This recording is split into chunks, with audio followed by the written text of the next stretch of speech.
Hello Red Devils, MUFC Legend here, and I'm back again in the video. So Manchester United, we drew 1-1 against Spurs. On that match, we could have won.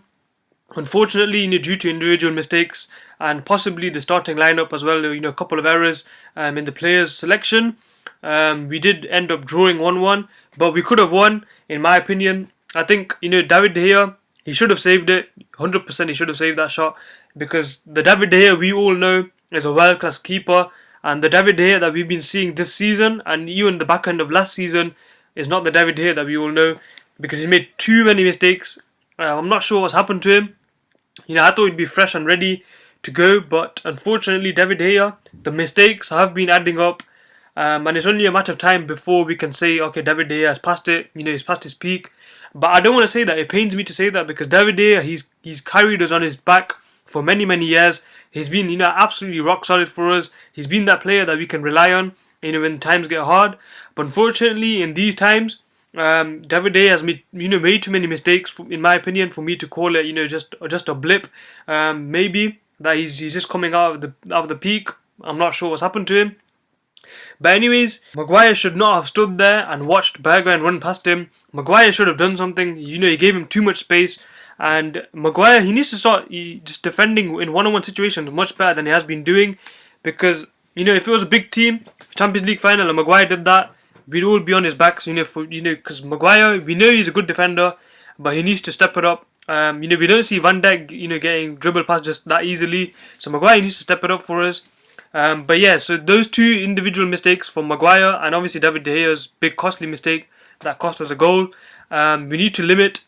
But also Ole Gunnar Solskjaer's team selection. As soon as Paul Pogba and Nemanja Matic and Mason Greenwood came on, we looked like a completely different team.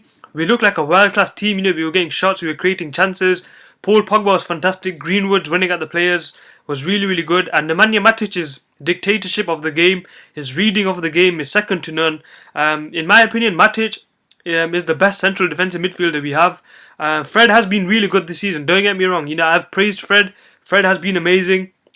But in terms of dictatorship and controlling the game, I don't think Fred has that in him. I think Nemanja Matic is a much better player in terms of controlling a game. So this lineup is based on all of those factors. And I think this lineup, I've changed the formation again for you, because a lot of comments in the last video in the predicted lineup was the formation was wrong. I went with the 4-4-2 diamond, which obviously, in hindsight wasn't the right choice. So in this lineup, hopefully I get it right. So let me get straight into the team. David De Gea, I don't think Ole Gunnar Solskjaer will drop him, just from that one mistake, because he did obviously, follow that up with a fantastic save from Son's header. So David De Gea in goal. Luke Shaw, I thought the first half Luke Shaw wasn't that good, but second half he stepped it up. Centre back Harry Maguire, and I want to see Eric Bailly start. Nothing against Lindelof, Lindelof's good, but I want to see Maguire and Eric Bailly's partnership. I want to see how they play together, and it's against Sheffield United, who are a decent footballing team. So I would like to see Eric Bailly start. Right back Wan-Bissaka. Defensively, again, he was outstanding, but in terms of the attacking third, Wan-Bissaka really needs to work on his passing, in my opinion. His passing yesterday wasn't acceptable enough. It was way too many balls, wayward, going out for throw-ins, getting intercepted. So Wan-Bissaka does need to work on his passing and his final third play. But defensively, Wan-Bissaka was fantastic. I don't remember any player getting past him in the match.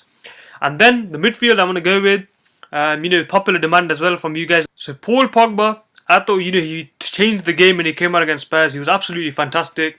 And we should be starting Paul Pogba, in my opinion. I don't really care that he's come back from a long injury. Paul Pogba has to be starting for us. He's our best midfielder by miles, and we saw that yesterday. Him and Fernandez's link-up was absolutely incredible to see. So I want to see Paul Pogba start.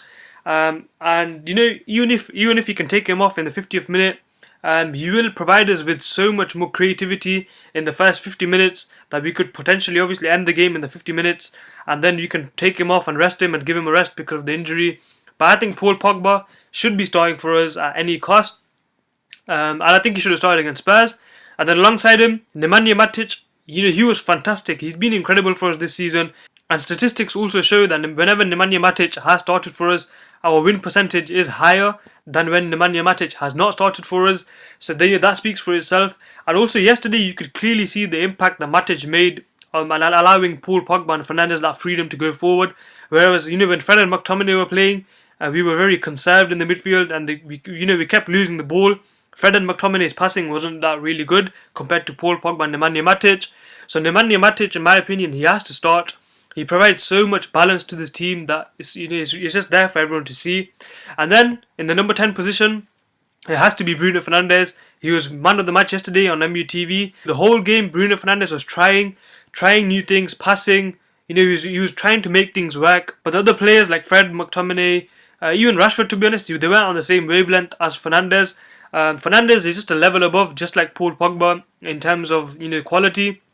And the other players, they need to step it up, in my opinion, because the tricks and flicks that Fernandes was doing was really progressive. But then it was just getting intercepted when it comes to the touches or even passing by Fred, McTominay, Rashford, and even Martial. Martial yesterday, he did nothing, to be honest, and he needs to work on it. And second half, when Pogba came on, Martial had a few more chances and he looked better. So there was no service into Martial, so we need to ensure that Martial does get the service he requires. Obviously, Marcus Rashford will start. There's no doubt about it. But the right wing position, personally, I would drop Daniel James and I would start Mason Greenwood. When he came on, he was taking players on. He was running past them with ease. The shot that he did at the end, I thought that went in. I was so excited, but unfortunately, it was a tight angle for him. So Mason Greenwood, in my opinion, he has to start ahead of Daniel James for us. Daniel James, because of his pace, we should bring him on when teams get tired. As an impact player off the bench. But I think, in my opinion, Mason Greenwood should be starting for us now. He has shown many times that he is capable of starting for Manchester United. So Solskjaer should start Mason Greenwood. And then up front, I don't think Ighalo will start. So Anthony Martial up front. So this is the team that I would like to see play against Sheffield United. Let me know what you think in the comments below. So David De Gea, Luke Shaw, Harry Maguire, Eric Bailly, Aaron Wan-Bissaka, Paul Pogba, Nemanja Matic, Bruno Fernandes, Rashford, Mason Greenwood and Anthony Martial. So let me know what you think about this team in the comments below. Please like, subscribe. It's been MUF's Religion and I'll see you guys later.